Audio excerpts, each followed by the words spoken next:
Hello there. This is the first in a series of 3 short lectures in workshops on getting started with your writing processes, deepening your research, these sorts of things. Suppose you're writing a term paper. Maybe you've been out of school for a while. Maybe you're fresh out of high school. Maybe you're a little bit uneasy about writing. Maybe you come from more of a sciencey background, maybe where you didn't have to do as many papers. This is more of an introduction to thinking about your work, not just as here's a paper, it's due tomorrow, I stay up all night, I scrawl it off, and then it's done. Not just as a one-time sit down, you get a blank page and you don't stop until you're finished, kind of an ordeal like that.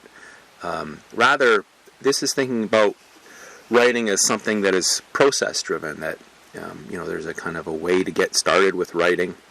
If you practice that particular routine or process, it can help you,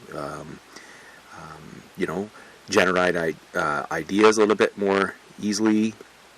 And then you'll move on from there to think about drafting your work, and then revising your work, and editing it, and moving right through the writing processes. In other words, in order to get better at writing, you don't just write something once. You write it once, but then you have to go back and you have to look at it again. And sometimes that means putting it aside and getting a better set of eyes on it after your initial, writing of it has, maybe that's happened a couple days earlier. You come back to it with new eyes. You can see things that you didn't see before. But it's generally the important point here to keep in mind, folks, is that if you want to get better at writing, you have to write, and you have to make it a daily practice. And you have to be willing to take, criticism, to take revision suggestions, to revisit your writing, to constantly write and rewrite, and think about what you've done, think about what you've written, think about what you've said, those sorts of things. So, first topic here, getting started with your writing. Step 1. Let me tell you, I come at this as a high school English teacher by trade, and so I'm starting from the very basics here with you.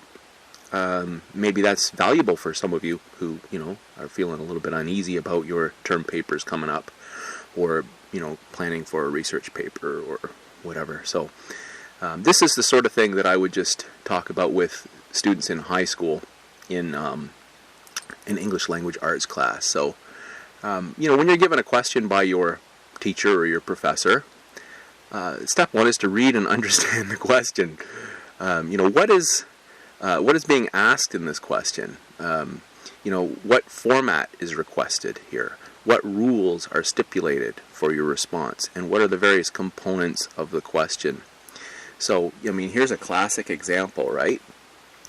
Here in Alberta, we have these big ticket 50% exams. Now they're reducing the value of these exams in high school to 30%, which is much more intelligent. But one of the forms that students always had to demonstrate competency with was the critical analytic essay.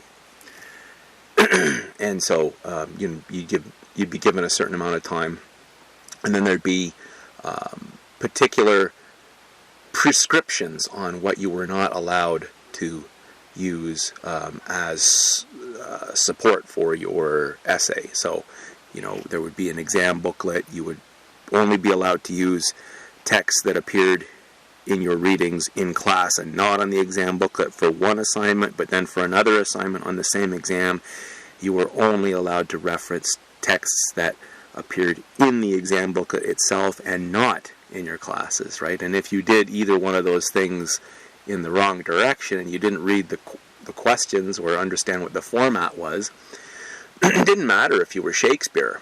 writing. You wouldn't do well, right? So this is important. You have to make sure that you understand what format is requested, what are the rules that are stipulated, right? So these rules about which text you can use, how many you're supposed to use, that sort of thing.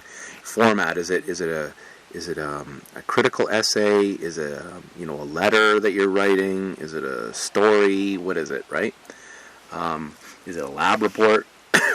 What are the various components of the question? So in boldface here, you can see the assignment for grade 12 is discuss the idea or ideas developed by the text creator in your chosen text about ways in which individuals struggle to restore honor and certainty, right? So I always told kids, like, you have to make sure that you understand what the full question is. Don't just respond to part of the question but not the other. So if you just talk about honor and the restoration of honor, but you forget to talk about certainty and its significance in relation to honor, then the most you're ever going to get, when your marks are sent, or when your paper's sent away anonymously up to Edmonton where everybody marks these things, the most you're going to get is about a 3 out of 5 or a 60%. So that's the idea here, is just make sure that you understand in full detail what the question is asking you, right? And if you aren't clear about these things, ask your professor or ask your instructor, right? They can't tell you what to write, but they can respond to asking for questions about clarity about the assignment question. Like, that's one thing, actually, when you do research on student writing, and a lot of the reasons why student writing can be crap is because the question that is asked by the professor for the writing assignment is really crap. It's vague, it's unclear, or the expectations for the writing are vague or unclear or something like that, right? And then the professor, it's like trying to figure out what's in the professor or the teacher's head, and that's what it becomes. So if you're not clear about what format is requested, what rules are stipulated, what are the various components of the question, ask. And then step 2, understand how your work will be assessed, right? So again, in grades 10 through 12 in Alberta, there's the standard critical essay rubric that we used to use. There's the criteria along the left-hand column, you can see, right? The top 3 are more heavily weighted than the bottom 2. They're weighted either twice as heavily or 1.5 times as heavily, depending on who's scoring your paper, I guess, for what matter.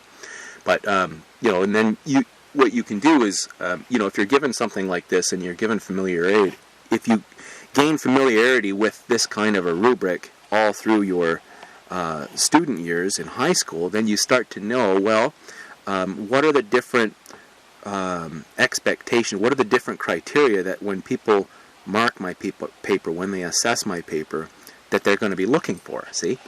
So you can give students a rubric like this before you actually give them the you ask for the assignment to be handed in. Then they can have this sitting beside them as they write, and they can say, okay, well, how's my thought and understanding? Oh yeah, am I providing supporting evidence? Oh yeah, form and structure, like, how's my paragraphing? Like, how's my argumentation, right? Matters of choice, diction, syntactic structures, those things, and correctness and all this. Like, they can look through and they can revise and edit accordingly. All right, so just ask your professors, right? They might not have a rubric like this, but they might have some other assessment guideline for you. This is important to have before you get started with your writing, right? Did your professor or instructor provide you with details about what sorts of things you must attend to for this assignment? Is there a rubric? Is there a formal narrative or language use or tone that writing for this assignment entails? Like, if it's a critical essay, lots of professors demand teachers demand no I, no use of the first person in a paper. I was never sticky on that, but That's typically what is asked for, and so I would, even in high school when kids used I would say, well, I don't mind if you use I. I mean, I use I in my papers too, but you remember when you're writing for an anonymous invigilator up in Edmonton, they're going to be sticky on that. So let's not do that. But tone may be different, right, in a critical essay than it is obviously in a short story, or in a letter, or in a newspaper article, or in a lab report, or in all the variety of different sorts of writing assignments that appear across the disciplines, right? So again, if you aren't clear about any of these things, just ask your professor or instructor. Step 3, pre-planning. Very often, the hardest part of writing is getting started. Sometimes the task feels so big or complex, or you feel uncertain about what you know, or you feel you know a bunch of things, but you don't have the big picture. You just can't seem to make the connections, right? So try some pre-planning strategies. I myself find that is the hardest part of getting going with your writing, is just getting started. I can sit there trying to get going. It's like being out with you got your old diesel engine, and it's a cold January morning, and you're trying to get her started. It just, she won't crank over. That's often how I find writing can be. So, that can be very frustrating for you, right? And it can lead to procrastination and the rest of it. So, what are some pre-planning strategies that you might use to get your motor running, as they say? Well, this is one that I used to provide for my high school kids. Like, high school kids, they've got this big 50% PAT at the end of the year, and they're very scared of it and full of anxiety about it. And oftentimes kids, they kind of blank out on a test under the pressure of it, or they feel like they don't know anything. And actually, I try to say, well, you really do know a lot. It's just sometimes one of the handy things to do is to make a chart, right? So say you're looking at that question I showed earlier, right, about restoring honor and restoring certainty. And that year, maybe we've read Hamlet, and maybe we've read Crime and Punishment, and maybe we read The Grapes of Wrath. That's pretty ambitious, but let's just suppose we read all three of those things. And then what you do is you make your little chart like that, and then you just start filling in everything you can think of in Hamlet that has to do with honor or certainty, everything you can think of with Crime and Punishment, everything you can think of with Grapes of Wrath that has to do with those two prongs of the question, right? And what you'll find is that, you go from being, your mind being this kind of blank, out of panic, to actually being able to set down some ideas. And then not only that, but a chart like this can help you assess, like, okay, well, geez, I look at my chart and it looks like to me, I know and I have more to say about Hamlet than I do have to say about Crime and Punishment or Grapes of Wrath. So I'm going to focus my paper just on Hamlet, right? Or something like that. Like, it's an idea organizer that helps you or be able to see visually, right, what you actually know, so that you get over that initial fear that you don't know anything, or it's so confused and I don't know where to start. Well, this helps you organize your thoughts. It's a graphic organizer, folks. So charts can help you make sure you understand the question, right, so that you're not leaving one thing out, either certainty or honor. They lay out in front of you all the research or support choices you've investigated. They weigh which among your sources give you the best or most plentiful evidence, and you get over the feeling that you don't know anything, or that you don't know where to start. So that can be helpful. And that's helpful not just for your paper, getting started with your papers, but again, like if you have a big end of term exam or something like that, this is a good way to get started.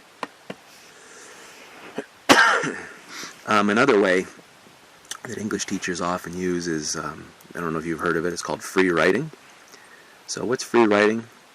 You don't worry about spelling or grammar, organization or argument. You're just getting your initial ideas down on paper to get over your initial writer's block, right? You're sitting at home, you've got this thing you have to write, and nothing you write at this stage is wrong. You're just simply trying to start the ideas flowing, right?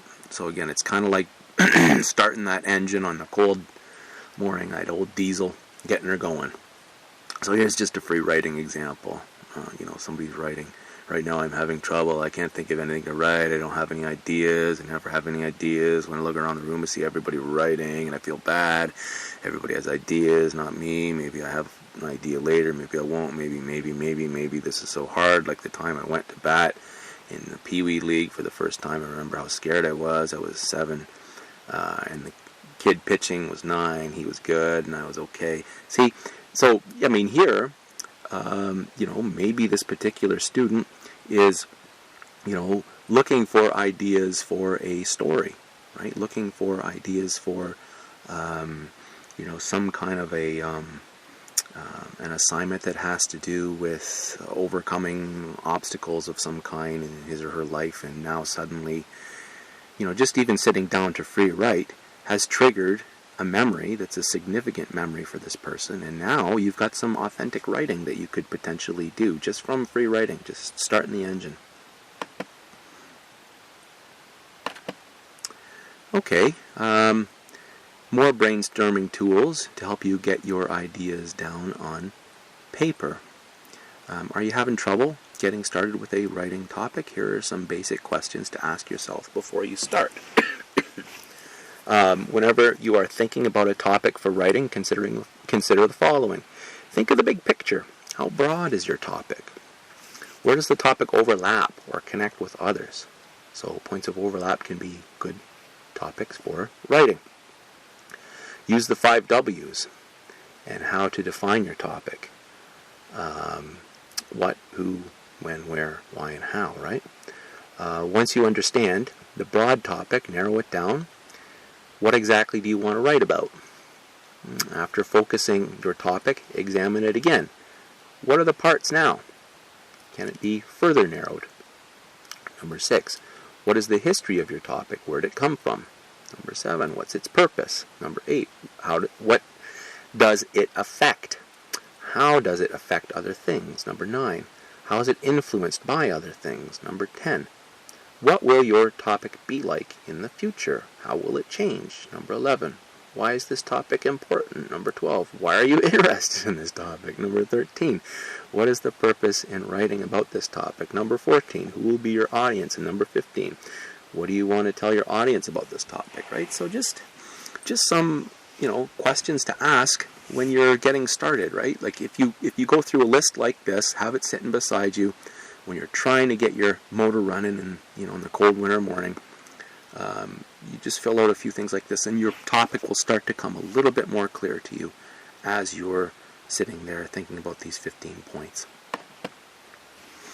Also, I mean, probably some of you have encountered these when you were kids, right? But brainstorming tools to help you get your ideas down on paper. You can do mind maps or clusters, right? So here's a couple samples of mind maps and clusters, right? So you can see how the mind map here, they use color to denote different sub ideas off a main idea, and then this sort of thing will help you get a good grasp of the different components and complexities to your own particular topic.